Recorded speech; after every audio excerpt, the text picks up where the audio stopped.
You're watching Local 10, home of JustNews.com and JustWeather.com.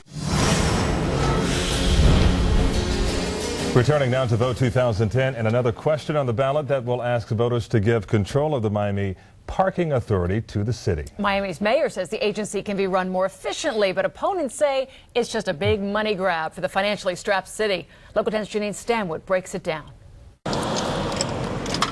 When you feed these meters in Miami, you're feeding the coffers of the Miami Parking Authority, the MPA, which controls all 300-some thousand parking spaces in the city and has been since 1955.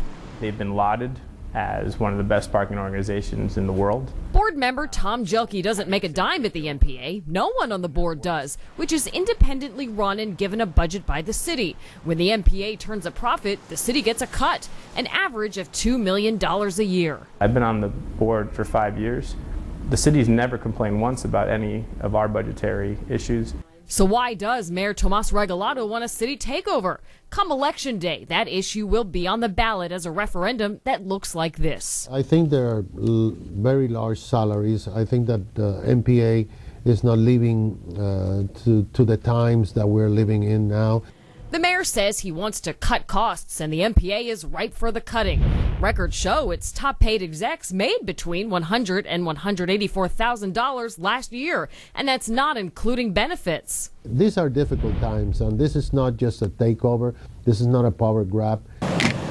But what would happen if the city and not the Miami Parking Authority ran all of these lots? If they're really trying to create more profits, there's one of two things they can do. Jelke fears a city takeover will either raise the cost of parking or the city will sell the spaces to a private company.